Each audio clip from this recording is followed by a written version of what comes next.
My name is Evan Tran, and I am 27 years old.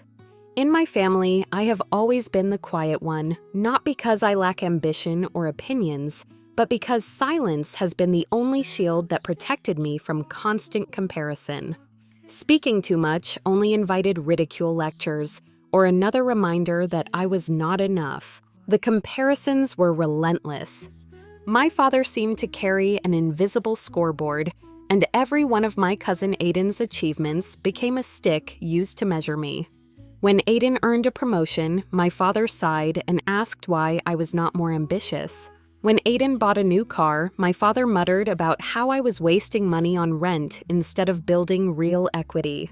No matter what I accomplished, it was never enough. Over time, I learned to lower my head smile politely and fade into the background. Survival meant becoming invisible. That dynamic reached its cruelest point on the night of Aiden's wedding. The celebration was lavish, towering flower arrangements, champagne flowing endlessly, and a ballroom sparkling with wealth.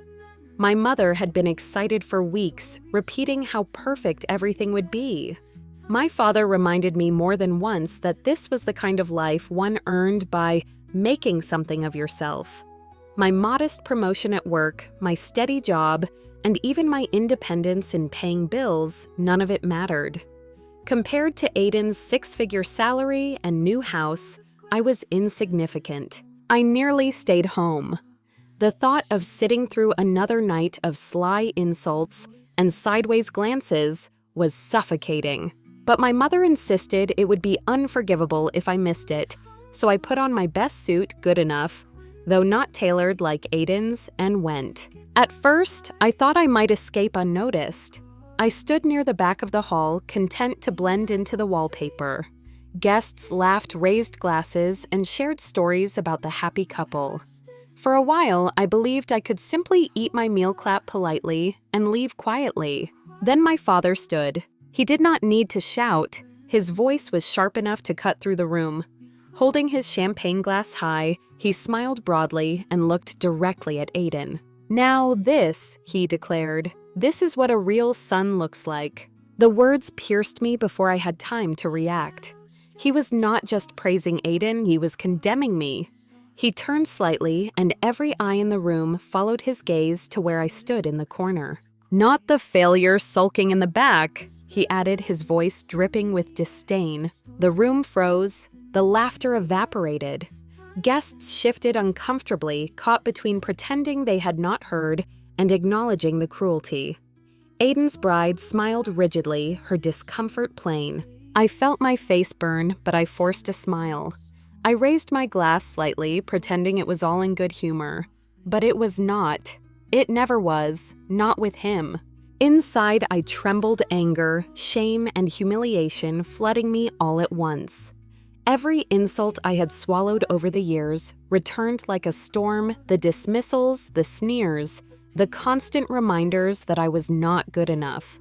My chest tightened, but I kept my eyes locked on him, my smile frozen in place. What no one realized, not my father, not my mother, not even Aiden, was that I was not the same.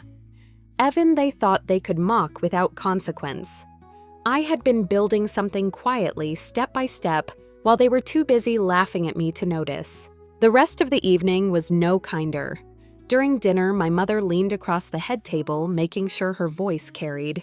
"Evan, don't embarrass yourself tonight. Aiden's guests don't need your sulking face in all the photos." Her words drew uneasy laughter, and I clenched my jaw until my fork trembled in my hand. When Aiden and his bride cut the cake, my father raised his voice again. "Evan, why don't you take a good look? Maybe one day you'll learn what it means to settle down, if anyone would even have you." This time there were gasps. Even Aiden shifted uncomfortably.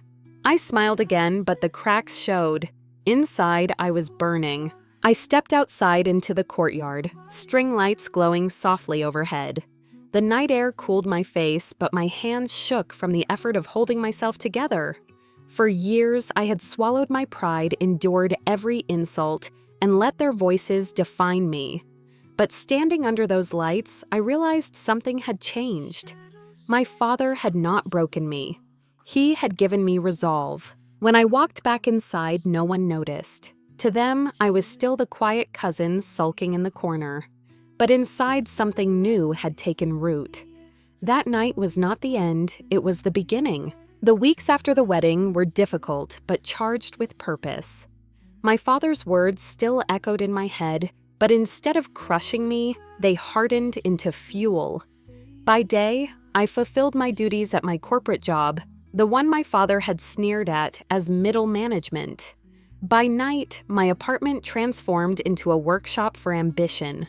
My desk was buried in notes, my calendar filled with deadlines, my phone buzzing with clients. The email I had received during the wedding confirmed a major contract.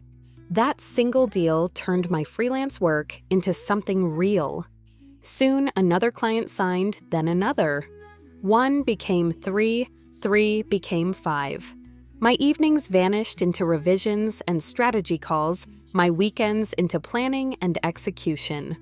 What should have drained me instead lit me alive. Each milestone was another brick in the wall I was building between myself and their voices.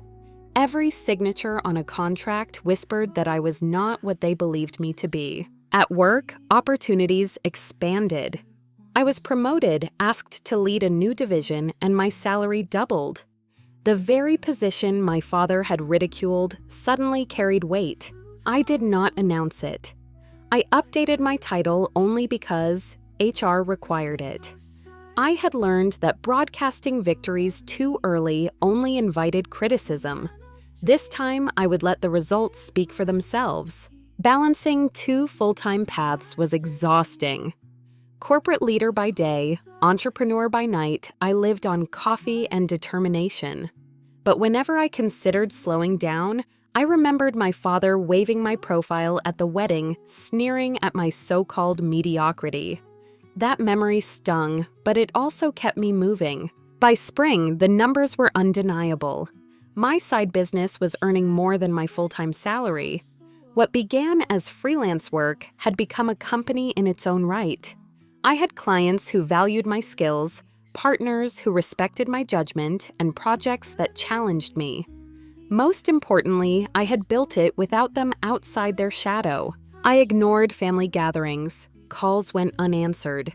They assumed I was sulking, still humiliated from the wedding. Let them believe it. Their assumptions gave me cover. They thought I was broken. In truth, I was sharpening myself in silence. And somewhere along the line, I changed. I no longer cared if they respected me. I no longer worked to prove my father wrong or to outshine Aiden.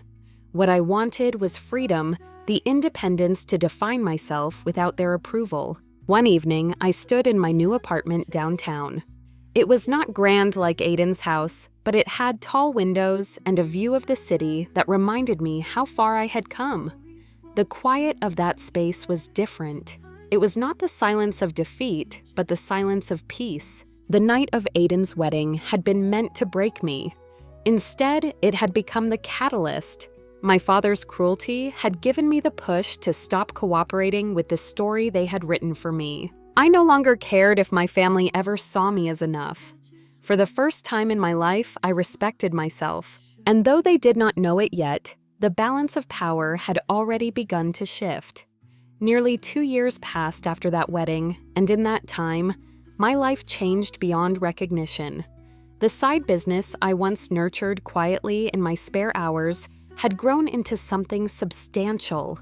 What started as freelance contracts became a company with employees, an office downtown, and clients whose names carried weight.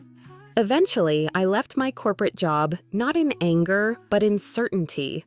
I no longer needed anyone else's definition of success. To my family, however, I was still Evan the disappointment. They had locked me so firmly into that role that they could not imagine me as anything else. Fine, I thought, let them remain blind. Their ignorance was my camouflage. Then on a quiet Tuesday night, the balance began to shift. I was finishing paperwork when my phone buzzed. The screen showed my mother's name. I hesitated, then answered. Her voice was thinner than usual. "Evan," she said, "we need to talk about your cousin Aiden." I stayed silent, waiting. "It's his finances," she admitted. "The company he invested in collapsed. The house, the cars, the trips, they were all built on loans. He's drowning in debt." I leaned back in my chair, letting the words sink in. Aiden, the cousin who had always been the golden standard, was crumbling. The pedestal had broken. My mother hesitated before adding, "Your father thinks maybe you could help. You've always been careful with money." Careful. That was the word she chose, as though admitting I had built something greater would catch in her throat. I bit my tongue until I tasted blood. For years, they had dismissed me, mocked me, belittled me. And now suddenly, I was convenient, not respected, not valued, simply useful. "I'll think about it," I said flatly, and ended the call. That night, I stood by the window of my apartment, the city lights stretching across the glass. Something crystallized. The balance of power had already shifted. They just didn't know it yet. In the following weeks, more details surfaced. Aiden's house was close to foreclosure. His credit cards were maxed out. His wife, who had once basked in the glow of luxury, was restless and furious. The whispers among relatives shifted once about me, now about him. And my father, the man who had humiliated me at that wedding, was suddenly quiet. Through my mother, he asked me to meet, to sit down and discuss options. Options. The word almost made me laugh, as if I were a consultant, not the son he had ridiculed. I agreed to meet not out of duty, but to see their faces when they realized the story had reversed. The meeting was held in my parents' living room, the same place where I had been ignored countless times before. But this time, I walked in wearing a tailored suit, my watch glinting in the light, not for show, but as a reminder of what I had earned. The reaction was immediate. My mother's eyes widened. Aiden looked pale, worn down by stress. My father's jaw clenched, pride and desperation battling in his face. "Evan," he said stiffly, "thank you for coming. We need your advice." Advice? From me? The irony was almost sweet. I let them speak. Aiden stumbled through numbers and excuses. My mother wrung her hands, lamenting how unfair it all was.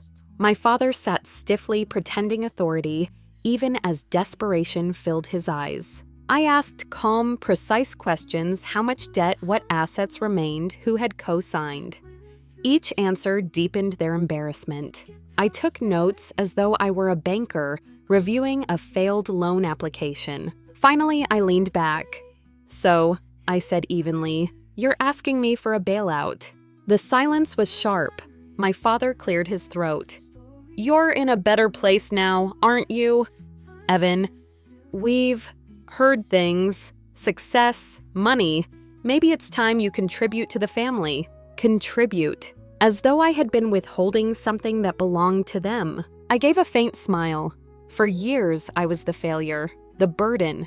And now suddenly, I'm the solution. I'm as a mintansitin. My mother rushed to soften the words. "That's not what we meant. Families support each other. Aiden needs us." I shook my head slowly. "No, he doesn't need us. He needs me. And that is very different." The silence that followed was unlike any I had known. For the first time, I wasn't shrinking under their judgment. They were the ones waiting, hoping, bending. And in that moment, I understood they thought they were asking for help. What they had given me was leverage. Within a week, the trust was established, airtight, legal, and structured so that every cent passed through me. On paper, it looked like salvation. In reality, it was control. The first time Aiden asked for money, to take a trip and clear his head, I denied it. When my mother tried to slip in a request for family expenses, I blocked it. Only mortgage utilities and basic necessities were approved, nothing else. At first, they resisted. My mother called constantly, her voice sugar-coated with guilt. "Family means sacrifice, Evan. Don't be so harsh." My father tested me with old tricks, slipping cutting remarks into conversation. But every time he tried, I reminded him without me, they had nothing. And each time he backed down. The cracks widened. At family gatherings, whispers spread. Everyone knew the golden boy had fallen, and the quiet cousin now held the strings. Relatives who once overlooked me now sought me out, praising me. Their approval meant nothing, but the irony was undeniable. For Aiden, the humiliation was unbearable. Each month, he came to me like a child begging for allowance.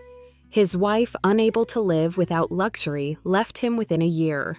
His eyes grew hollow bitterness, replacing pride. My mother's voice turned from demanding to pleading. My father, once so commanding now, had to lower himself. Each time I approved a payment, he was forced to say, "Thank you, Evan." The words passed through clenched teeth, but they passed nonetheless. I did not need to humiliate him in public.